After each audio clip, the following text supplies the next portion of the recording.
And here we are 10 days later, and we have some roots.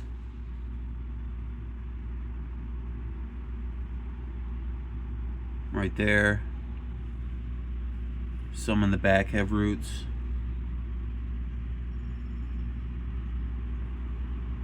We're gonna pot those up, but 10 days, that's pretty good. This is the first time I use the actual Clonex gel. And these new batches of clones we soaked in Olivia's mixture and used the Clonex gel, so we'll see if there's any difference in speed. But 10 days for the first 3, I think there is, 3 or 4. Hopefully the rest of these will finish out in the next couple days. Here's those 2 Zupas now. I didn't expect them to really do anything. They just got a good soak. They've been getting drought stressed. This is going to have to go on the ground. It did start to re-veg. Let's get a good angle here.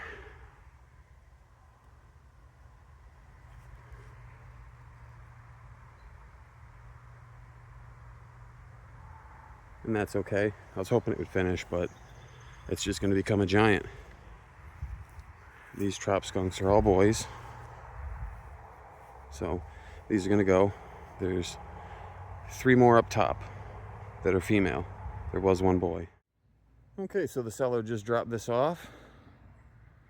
It's an 86 Madura 1200. Similar engine to the Cavalcade. It runs and drives.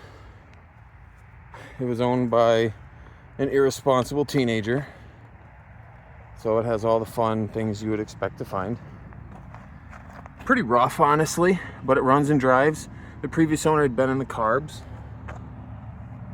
What I'm gonna do is just synchronize it because I want to try to get it home. Just needs a few things buttoned up and should be running good. So we're gonna synchronize those carburetors. Looks like this was replaced too. I'm gonna fill that up, bleed the clutch. See where we get. Okay, so fast forward a day and I had to pull these out. I just got finished giving them a quick clean. Nothing like crazy, no carb kits or anything. So the issue was this spring right here on the lower side was missing and it wouldn't allow this bank to take up the tension that it needed. I found something at the hardware store. This is what the stock spring looks like. And it's holding just enough tension so we can start adjusting it. There's also some other issues that were going on in these, and I broke one of the parts in there, so it's not going to run great, but we need it to be able to be synchronized, and I just need to get it home.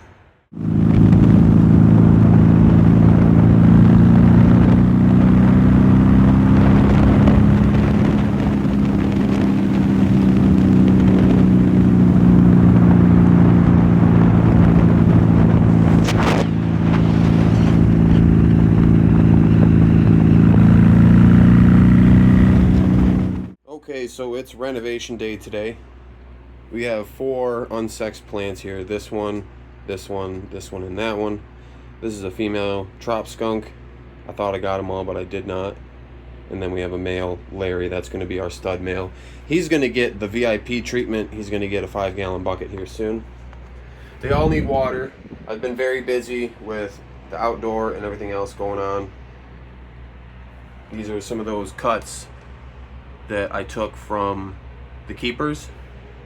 I've already given a bunch away, letting some friends grow them out for the summer, see what they think about it, and just to get more information about their growth patterns. So these are all going to get moved out of here, and then over here we've got all the cuts from the plants that went outdoors, and I think they've all rooted. I haven't checked them today, but pretty much 90% of them rooted yesterday. So we're going to pull them out and we're going to get them in those no-till containers and set them back in here. So that's the goal, and we'll be back in a moment. And this is what this run is going to look like. I took everything out, cleaned it, and brought these back in. So these are the no-till containers from the last run. The 2 on the right side are the Zupas that were my super soil mix. You can check that video out in my history. And the 2 on the left are 2 bags of the Mother Earth Terracraft potting mix, with a couple cups of organic fertilizer thrown in. And these are both going to be on their second cycle now. I've actually been letting them rest. I put the lids on them and just left them in a cool, dark place and just let them break down for a little bit. And what we're going to do today is take all of our lovely little cuts here that are just bursting with roots. Some a little more excited than others. I've been putting it off for a day or two just to get everything right. And we're going to put them in with some more fertilizer and another layer of soil on top. We're going to evenly distribute them. We have a few in the other tent that aren't going to make it into this run, and we'll figure out something with those. But what we have here is what we're going to run. So let's get planting. Here's what we're going to do. We're not going to disturb the soil at all here. Stumps and everything from the last run, you can really tell they've been breaking down. I'm leaving those in. And we're going to take some of this Dr. Earth tomato, vegetable, and herb fertilizer. I don't have my measuring scoop today, but we're going to give them about a half cup. Just right on top of there. Put a little bit of soil on that and put our clones on it and cover them. So really not a whole lot of soil, maybe a couple more gallons in each container. So let's get to it.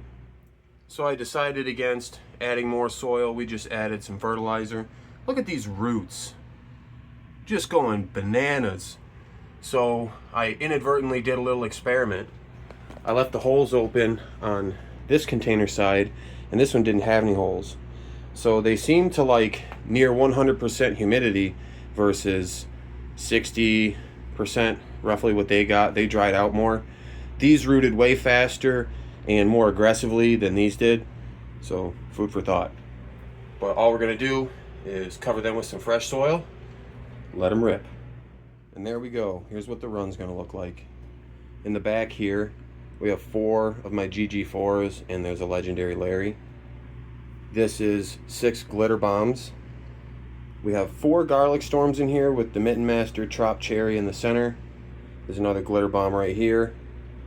2 more Larrys, the strawberry lemonade, and my single shark and skunk female. So we're gonna veg these out for a week or two. Take another cut off of each one. Back them up again. We had 100% success this time. The Glitter Bomb 10 has not rooted yet, but I know it's about to. I'm going to keep the humidity really high in here and keep the lights low for the first couple days. Let them really get through there. They also need some water. But there we go. They're going to fill up this tent really quick. I don't think they need more than 2, maybe 3 weeks of veg, especially with these no-till containers. Once they get tapped into that rhizosphere with all the goodies and stuff that have been marinating in there, I think they're going to take right off, just like the outdoor plants did.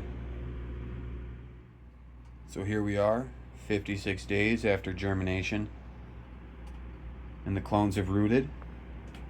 The only one that's struggling is the only one that didn't have visible roots, and that's this Glitter Bomb 10.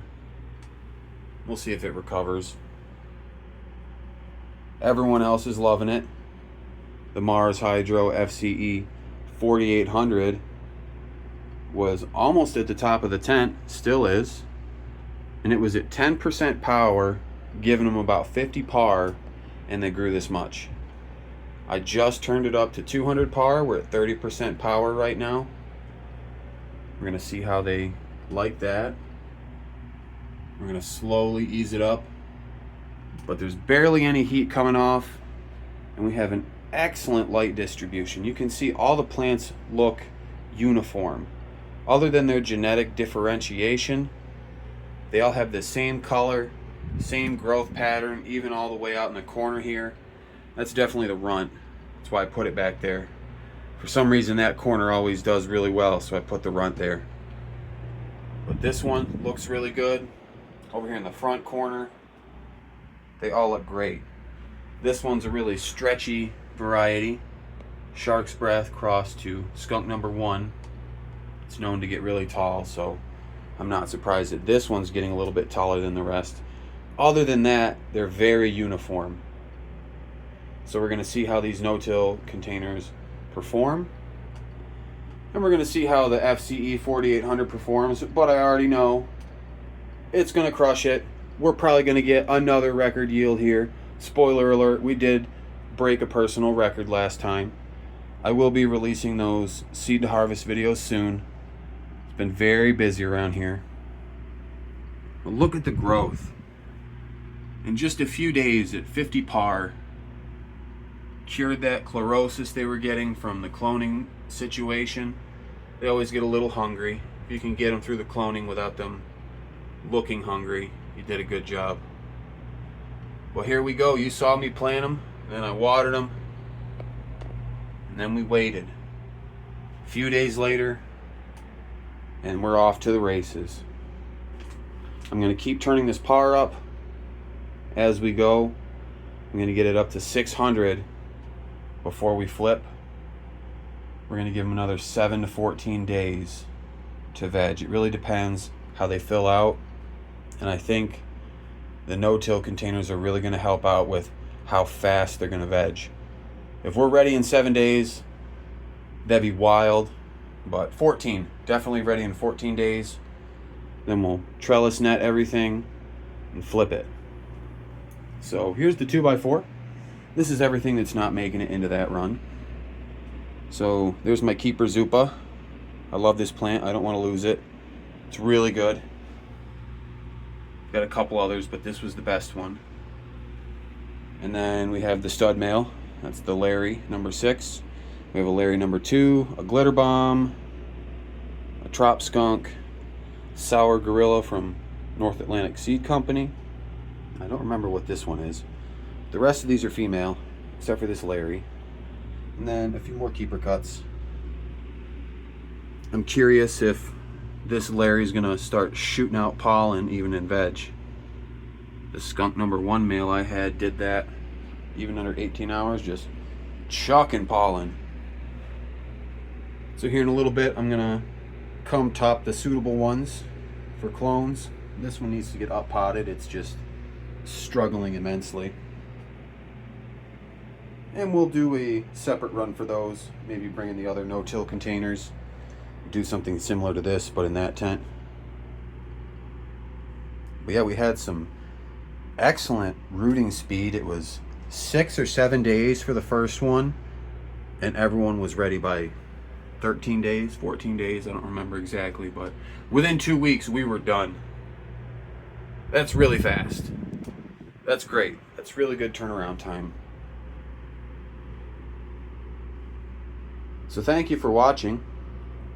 Remember to check back every Sunday, noon to 6 p.m. for the premiere. Check out Mars Hydro as well. Use my code, mysticalgardens, all one word, all lowercase. Save yourself some cash at checkout and help support the channel. Thank you for watching.